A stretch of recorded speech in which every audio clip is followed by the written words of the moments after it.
Welcome back to the Means Report. Thanks again to Eric Parker for talking to us about entrepreneurship and hopefully encouraging some of you to go ahead and take that leap.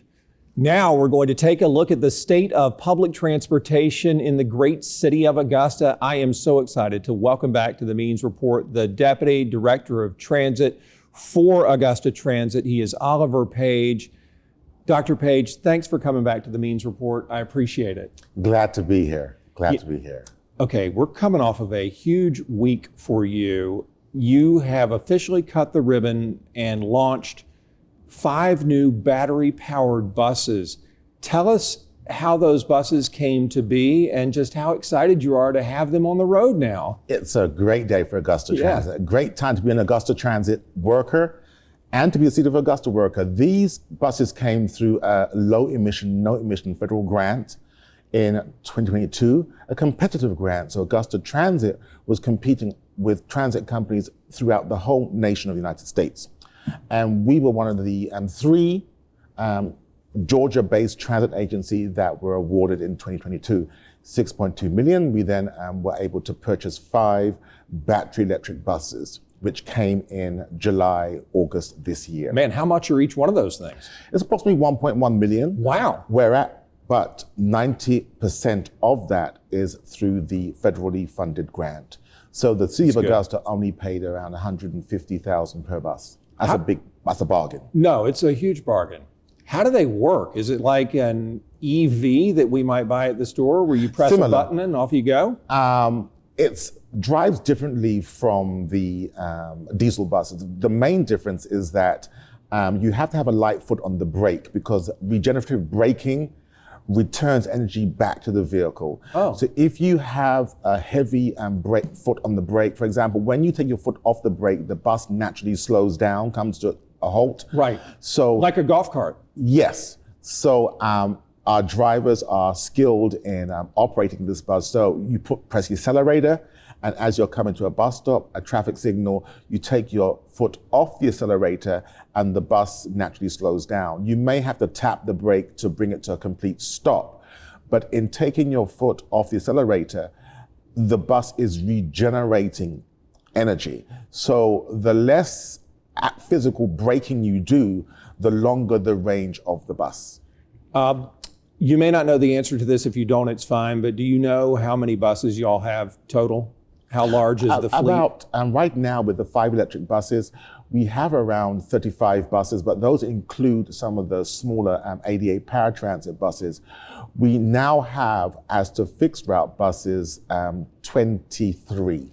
Do you hope to have more battery-powered buses in the future? We are hoping. We were successful with a $12 million federal grant in 2024 to purchase 6 more buses, which should arrive in 2027, 2028. Wow. But there's a process.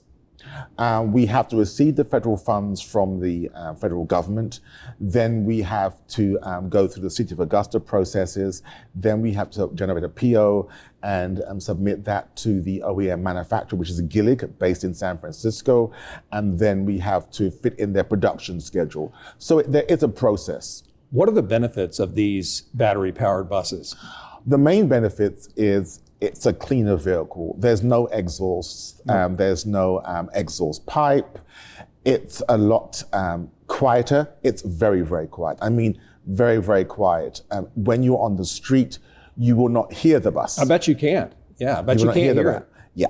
And inside, there's less vibration. It has less moving parts. So the maintenance that is required is a lot less. You see, and it's over the life of the bus, which is 14 years, it's a lot cheaper to operate when you compare it with a diesel bus. 14 years. Is that a longer lifespan than a gas-powered bus? And aren't those batteries super expensive? Yes, they are, and we're hoping that they will last the life of the bus. But regarding the life of the bus, these are federal guidelines that were given by the federal government that a typical transit bus is built to last at least 12 years to 14 years. And we have buses in our fleet that are 16 years old that should have been in the yard, but we keep them running because our current fleet is a little bit small to meet the needs of the passengers that we are serving. Talking about meeting the needs, and I asked you this the last time you were here, Do y'all serve all of Augusta now with city buses, or is that a work in progress? That is a work in progress, and we need more buses. We need, that's why we are applying for competitive grants, so we can get the federal government to give us grants, but they require a local match. As we expand our fleet, we can increase the frequency and serve new areas. So right now, most of our route network is within the I-520 Bobby Jones Freeway, but we have a lot of demand to expand to at least Tobacco Road. A lot of requests come, why are we not serving out there? There are quite a few jobs in the southern part of the county, and so we still have a work to do. What are you hearing from the city of Augusta? And it may be too early to ask you this, but they're working on the 2026 budget. And Dr. Page, times are tight. And we did a story last night about how there may be cutbacks and reductions and whatever it takes to balance the budget. Are you hearing anything at Transit or that's saying, hey guys, pump the brakes, no pun intended, on any purchases? We're gonna have to kind of stand down for a while. Times are tough, but Augusta Transit has a small budget. And we're one of the few departments that we get access to federal funds. So if you look at our budget and look at what we can buy because of the federal match, it's best to give Augusta, which other department gets 90% of the cost of a capital asset paid for through a competitive grant, and all the city has to produce is, say, 10%. Not many Augusta city departments have that benefit. No. And so therefore, we are encouraging the city to continue allowing us to take advantage of these opportunities by investing in Augusta Transit. How much does it cost to ride the bus, and what kind of payment do you accept? Right now, our single fare is $1.25. We do have a discount for seniors and those who are mobility challenged, and they travel for 60 cents. And $1.25 is a very, very competitive in 2025. And right now, we are only accepting cash and coins, but we are anticipating within the next, say, 6 months to have fare boxes where you can use credit debit cards. Nice. Do y'all run every day? We run 6 days a week, Monday through Saturday. Okay. And there's a lot of demand for Sunday service, but there's a cost involved in that, you see. So we are trying to, be prudent with our expenses. So right now we don't have a Sunday service. Is there a typical bus rider? Is it somebody going to, my guesses would be, I need to get to work or the grocery store? And medical appointments. Okay. We have a number of people who access the hospitals through using transportation. And I must say that Augusta Transit is simply not for the poor or people who don't have cars. Right. We want to develop Augusta Transit to be a possibility for everyone in Augusta. And investing in these battery electric buses, we are hoping that there are people out there who want to ride the electric bus, since there are no other transit buses that we have within 100 miles of Augusta. This is an opportunity for people to try Augusta Transit. I agree with you. I want more people to ride the buses and to realize that for the most part, they can get where they need to get by utilizing the routes that you have. But we have to improve our frequency. People shouldn't have to have their life revolve around a bus schedule. The bus schedule should revolve around the user. And with our current schedule, we have a long way to go. We have to increase frequency. We have to go to more areas where people are wanting to go.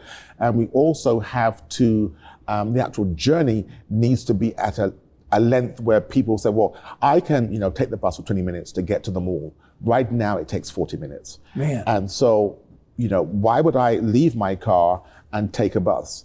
So there has to be, we are trying to develop advantages for using our buses. What's the deal with the bicycles that I see on the front of buses? Can anybody put their bike on there? Yeah, every bus is equipped, every fixed route bus is equipped with a bike stand, because we want people who ride bikes to take the bus.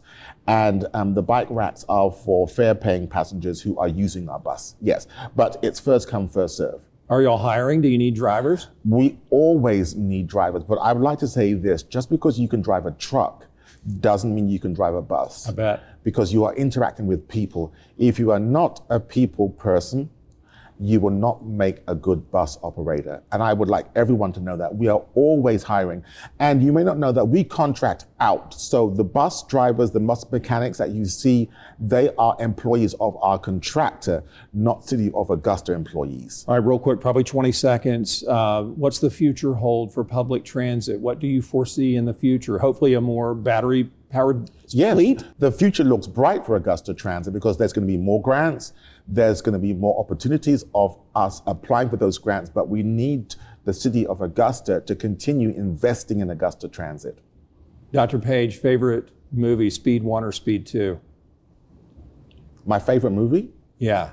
You're not familiar with the Speed movies? No, buses don't go fast. So, Dr. Page, you need to go, so you need to see those movies. They will change your perception of city buses. They're exciting, adrenaline-inducing. our electric buses are exciting.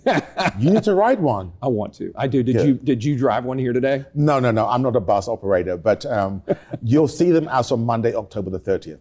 Look forward to it. Yes. I cannot thank you enough. I love talking to you. I love your energy, and thank you so much. Glad to be here, and thank you. Absolutely. Dr. Oliver Page, Deputy Director for Transit of Augusta Transit. When we come back, how you can help us get more great guests like Dr. Page and Eric Parker in a moment.